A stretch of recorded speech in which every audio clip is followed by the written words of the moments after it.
पहले पद 2y³ को इसके पहले पद y से भाग देंगे। तो यहाँ पे 3y है और यहाँ पे 1y है, तो दोनों को जब हम कैंसिल करेंगे तो y की घात 2 बचेगी।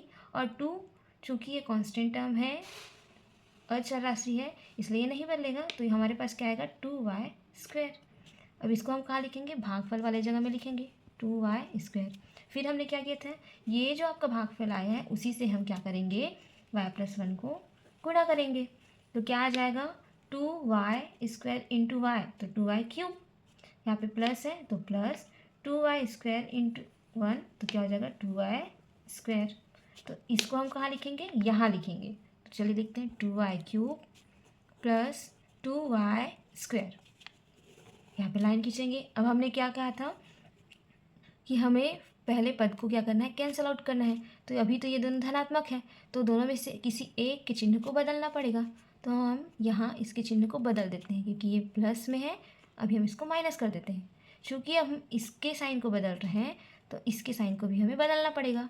तो ये अभी प्लस है तो ये माइनस हो गया। अगर ये माइनस होता तो ये प्लस हो जाता, और ये अभी प्लस है तो माइनस हो गया। जो साइन रहेगा उसके अपोजिट साइन को हमको बदलना है। अब यहाँ पे देखिए प्लस 4y² और माइनस 2y², इन दोनों को करेंगे तो क्या आएगा आपके पास 2y²। फिर हम किसको लिखेंगे, प्लस, फिर 3y, इसको आगे बढ़ा देते हैं, फिर प्लस और ये 1। फिर से सेम हम रिपीट करते हैं। 2y² को हम y से क्या करेंगे, भाग देंगे 2y² y। अब क्या आ जाएगा यहाँ पे, 1y कैंसिल, तो 2y। इसको हम कहाँ लिखेंगे, क्योंकि यहाँ पे कोई भी साइन नहीं है तो ये प्लस में है, तो ये क्या आ जाएगा प्लस 2y। अब इस प्लस 2y को हम किससे मल्टीप्लाई करेंगे, y+1 से। तो ये फिर से क्या हो जाएगा 2y इंटू y, तो 2y² प्लस 2y इंटू 1, तो 2y। क्योंकि कोई भी संख्या को जब आप 1 से गुणा करते हैं तो वही संख्या प्राप्त होती है। तो इसको कोई संख्या मान लीजिए और इसको हम 1 से गुणा करेंगे तो यही हमें प्राप्त होगा। इसको फिर कहाँ लिखना है हमें, यहाँ 2y² प्लस 2y। फिर से लाइन खींचते हैं, फिर से हम साइन चेंज करेंगे। यहाँ पे प्लस है तो ये भी माइनस हो जाएगा, ये दोनों कैंसिल आउट हो गया।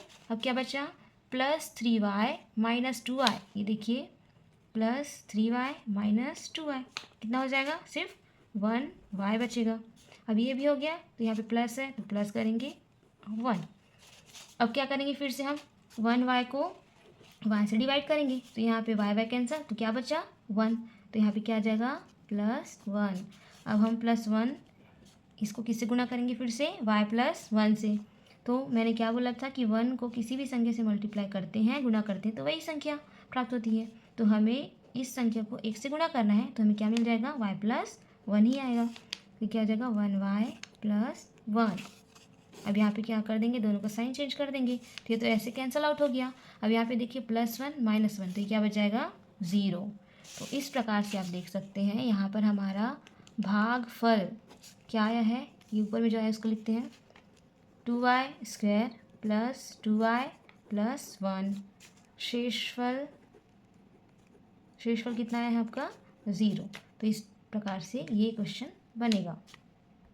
हम अगला क्वेश्चन देखते हैं, क्वेश्चन नंबर 4 है, जिसमें आपको क्या दिया है, बहुपद x⁵5 x⁵5 plus 5x plus 3x² plus 5x³ plus 3 को हमें किससे भाग देना है, 4x प्लस x² प्लस 2 से।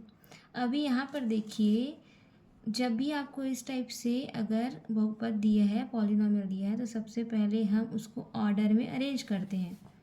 x की जो घात है उसके डिसेंडिंग ऑर्डर में अरेंज करते हैं। तो यहाँ पे देखिए सबसे पहले इसका हाईएस्ट जो पावर है x का, जो सबसे अधिक जो घात है, सबसे ज़्यादा घात 5 है।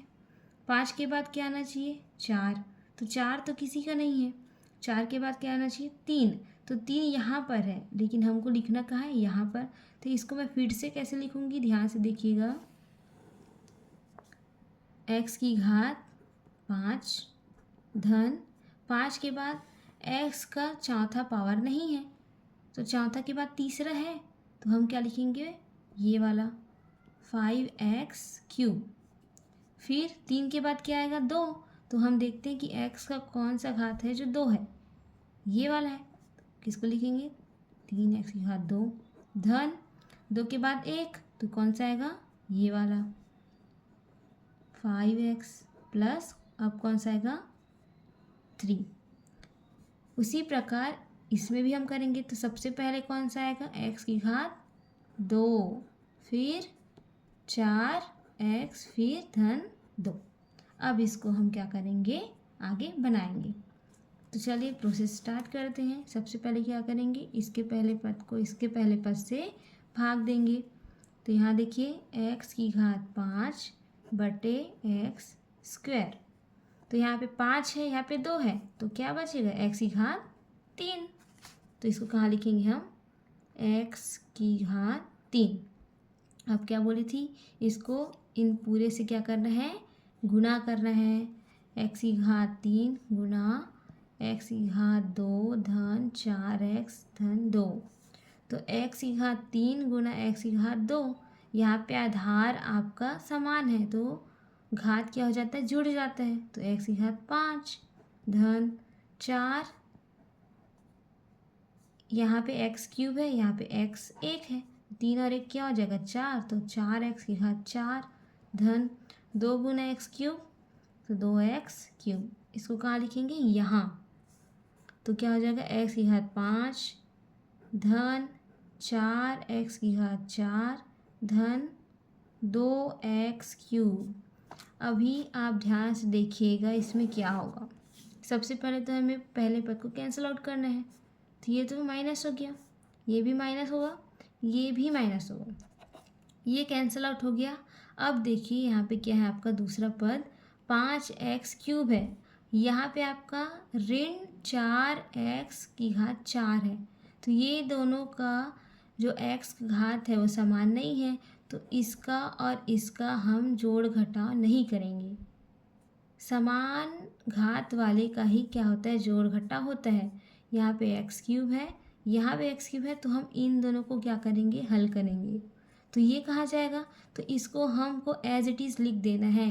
घात 4 वाले का यहाँ कहीं भी घात 4 नहीं है, तो हम इसको क्या करेंगे इसके चिन्ह के साथ, पहले इसका चिन्ह धन था अब ये ऋण हो गया है, तो ऋण 4x की घात 4 इसको हम ज्यों का त्यों ऐसे लिख देंगे। अब क्या करेंगे इसका और इसका होगा जोड़ घटाव। तो यहाँ पे देखिए धन 5x क्यूब ऋण 2x क्यूब धन 5x क्यूब ऋण 2x क्यूब। तो 5 में से 2 हटाइए तो क्या बचेगा धन 3x क्यूब। उसके बाद देखिए इनका हो गया। अब हम किसको लिखेंगे वापस से जो बच गया उसको लिखते हैं 3x स्क्वायर धन 5x धन 3। फिर से स्टार्ट करते हैं। अब क्या करेंगे इसको हम इसे भाग देंगे। तो ऋण 4x की घात 4 बटे x स्क्वायर। तो यहाँ पे 2x कैंसिल, तो ऋण 4x की घात 2 इसको हम कहाँ लिखेंगे यहाँ। फिर वापस से इससे इसको मल्टीप्लाई करेंगे।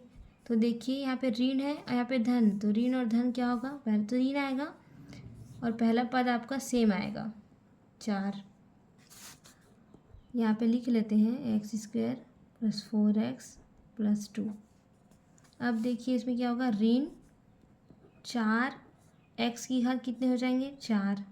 अब यहाँ पे देखिए यहाँ पे ऋण है यहाँ पे धन, तो धन और ऋण का गुना क्या हो जाता है ऋण 4 इंटू 4, 4 गुना 4, 4 चंक 16 और x की घात कितनी हो जाएगी यहाँ पे 1 है यहाँ पे 2 है तो 3।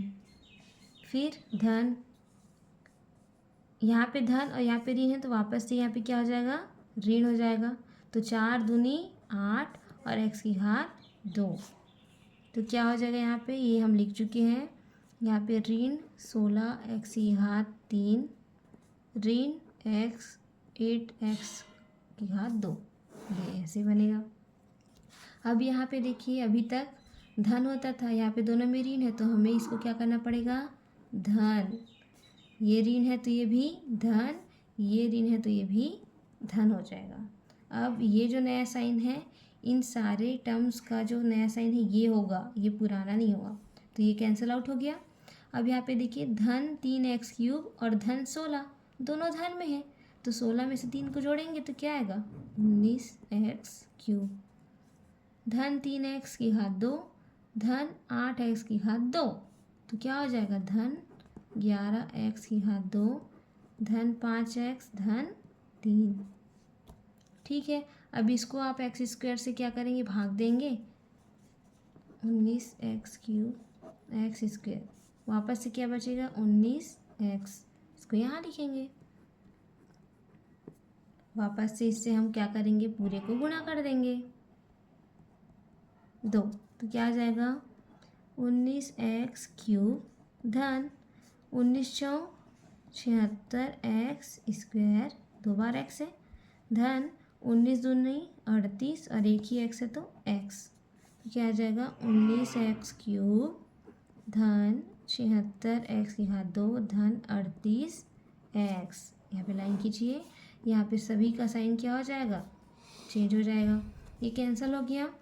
अब 76 में से 11, देखिए धन 11x² ऋण 76x², तो ये 11 ऋण 76 है, तो ये कितना हो जाएगा 6 में गया 5, 7 में गया 6, ऋण 65 और x² तो x², और ये यहाँ पे देखिए धन 5x ऋण 38x, तो 38 में से 5 घटाएंगे और कौन सा चिन्ह लगेगा, ऋण का, तो क्या हो जाएगा 33x धन 3, ऐसा बना।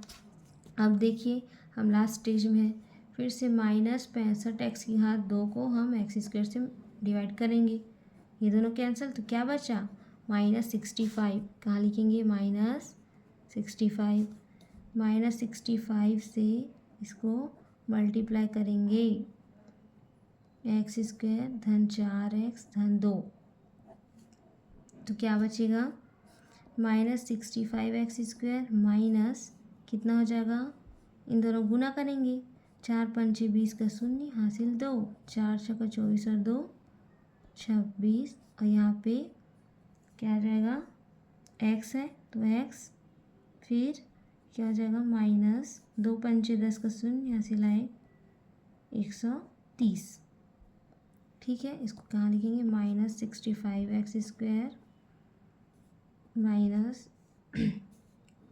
260x माइनस 130, ऐसा हो गया। यहाँ पे हम फिर से साइन चेंज करते हैं, ये भी माइनस में है तो ये प्लस में आ जाएगा, तो ये कैंसिल हो गया। अब इसको करेंगे -33 और 260, तो कितना बचेगा,